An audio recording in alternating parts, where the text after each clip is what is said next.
ஆட்டோட விலையை கம்மியாக கேட்குறாங்க. மார்க்கெட்டுக்கு ஆடுகளை எடுத்துகிட்டு போனாலும் நம்ம உழைப்புக்கு தகுந்த விலை கிடைக்கல. ஆனால் பண்ணையில் வேலை செய்கிறவங்களுக்கு சம்பளம் கொடுக்கணும், பண்ணையும் நடத்தணும். எப்படின்னு தெரிஞ்சுக்கலாம் வாங்க. ஆட்டு பண்ணை வச்சிருக்கிறவங்களுக்குள்ள பிரச்சனை என்னன்னா, மார்க்கெட்டில் ஆட்டோட விலை எப்பவுமே நிலையானதாக இருக்காது. சில மாதம் நல்ல டிமாண்ட் இருக்கும், விலையும் நல்லா கிடைக்கும். ஆனால் சில சமயம் சந்தை சரியில்லைன்னா ஆட்டோட சப்ளை அதிகமாக இருந்தால் ஆட்டோட விலை கம்மியாகிடும். அந்த நேரம் ஆட்டை விற்கிற விவசாயிக்கு தக்க லாபம் கிடைக்காது. நம்ம ஒரு ஆட்டை 10,000 ரூபாய்க்கு விற்கலான்னு எதிர்பார்த்துட்டு மார்க்கெட்டுக்கு போனால் 7,000 ரூபாய்க்கு தான் கேட்பாங்க. ஆட்டு பண்ணை நடத்துகிறவங்களுக்கு 3 மாதிரியான செலவு இருக்கும். ஒன்று, குடும்ப செலவு. அதில் உணவு, குழந்தைகளோட படிப்பு செலவு, வீட்டு பில்ஸ் எல்லாம் பார்த்துக்கணும். ரெண்டாவது, பண்ணையில் வேலை செய்கிறவங்களுக்கு சம்பளம் மாதம் 25,000 ரூபாய் கொடுக்கணும். மூணாவது, பண்ணையை பராமரிக்கிறதுக்கான செலவு, தீவனம், மருந்து, வேக்சின், ஷெட் ரிப்பேர் பண்ணுறது. இந்த செலவுகளை குறைக்க முடியாது.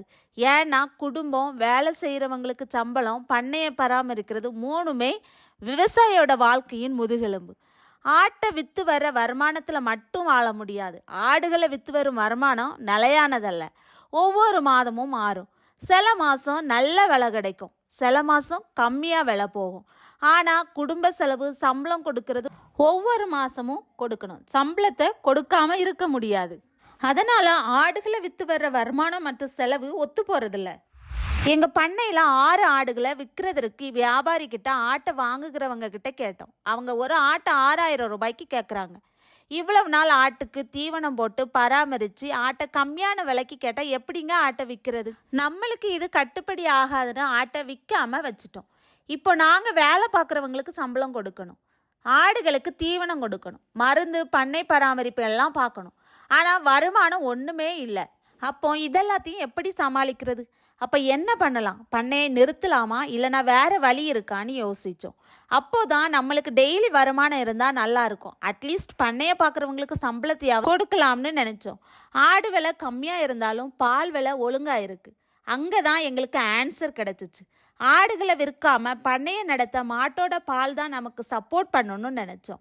மாட்டை வாங்கினோம். முதல்ல ஒரு மாடு, அப்புறம் 2 மாடு வாங்கினோம். ஒரு மாடு ஒரு நாளைக்கு 18 லிட்டர் பால் கறந்தது. அப்போ 3 மாட்டுக்கு 54 லிட்டர் பால் கிடச்சிது. தினமும் பாலை விற்று மாதம் 18,360 ரூபா எடுத்தோம்.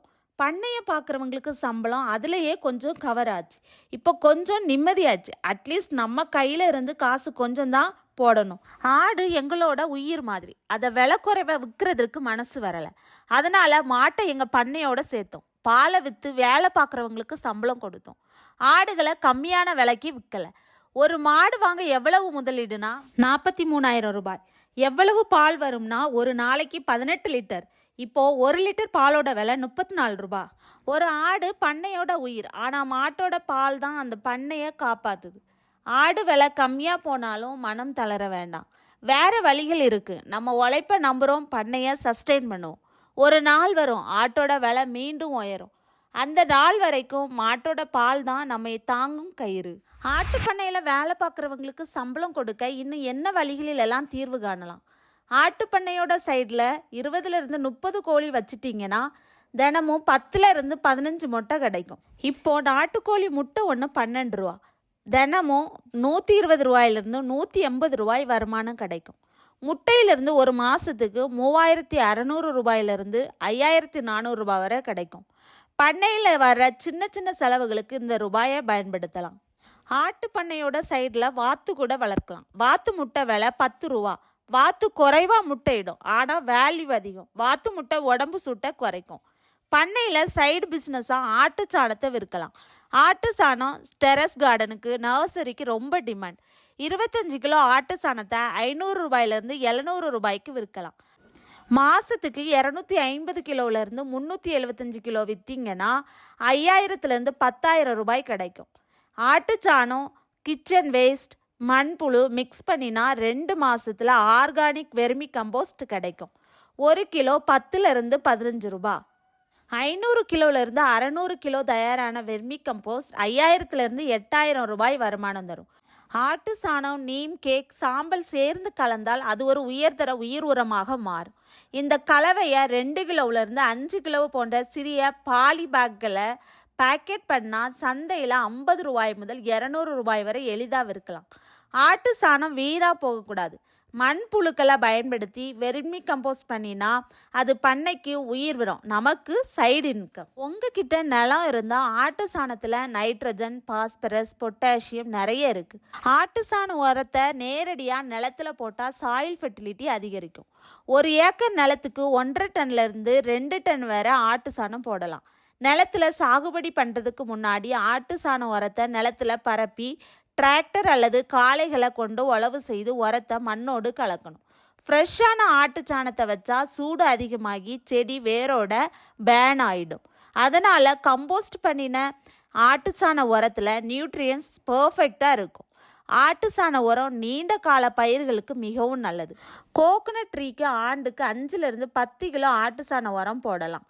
பனானா பிளான்ட்டுக்கு ஒரு குழியில் 2லிருந்து 3 கிலோ ஆட்டு சாண உரம் போடலாம். மேங்கோ, கொய்யாக்கா மரம், சப்போட்டா மாதிரியான மரங்களின் அடிப்பகுதியில் பரப்புனா ஈல்டு அதிகம் கிடைக்கும். வெஜிடபிள் கார்டன்களான ட்ரம் ஸ்டிக், டொமேட்டோ, பிரிஞ்சால், கிரீன்ஸ் மாதிரியான காய்கறிகளுக்கு ஆட்டு சாண உரம் ரொம்ப எஃபெக்டிவானது. ஒரு செடிக்கு 200 கிராம்லேருந்து 300 கிராம் ஆட்டு சாண உரம் போடலாம். 15லிருந்து 20 நாளுக்கு ஒரு முறை ஆட்டுச்சாண உரம் போடலாம். எங்கள் தென்னந்தோப்புக்கு நாங்கள் ஒவ்வொரு வருஷமும் ஆட்டுச்சாண உரம் 35,000 ரூபாய்க்கு வெளியே வாங்கி போட்டுட்டு இருந்தோம். இப்போ எங்ககிட்ட ஆட்டு பண்ணையும் மாடும் இருக்கிறதால அதில் இருந்து வர்ற உரம் எங்கள் தென்னந்தோப்புக்கு நல்ல பயன்படுது. இப்போ எங்களுக்கு 35,000 ரூபாய் மிச்சமாயிடுச்சு. அதனால எங்கள் தென்னை மரங்களும் நல்லா காய்க்க ஆரம்பிச்சிடுச்சு. நல்ல வருமானமும் கிடைக்குது. அந்த தென்னை மரத்துக்குள்ள நாங்கள் வாழை மரம், இன்னும் பல மரங்களையும் வச்சிருக்கோம். நிலம் இருந்தால் ஆட்டுச்சாணம் தங்க மாதிரி பண்ணைக்கு நியூட்ரியன்ஸ் தரும், சாயிலை உயிரோட வைக்கும். காய்கறி, மரங்கள், வயல் எதுவாக இருந்தாலும் ஆட்டுச்சாண உரம் ஒரு இயற்கை ஃபெர்டிலைசர். இந்த வீடியோ உங்களுக்கு பயனுள்ளதாக இருந்தால் லைக் பண்ணுங்க, சப்ஸ்கிரைப் பண்ணுங்க, கமெண்ட் பண்ணுங்க, ஷேர் பண்ணி மற்ற விவசாயிகளுக்கும் தெரியப்படுத்துங்க.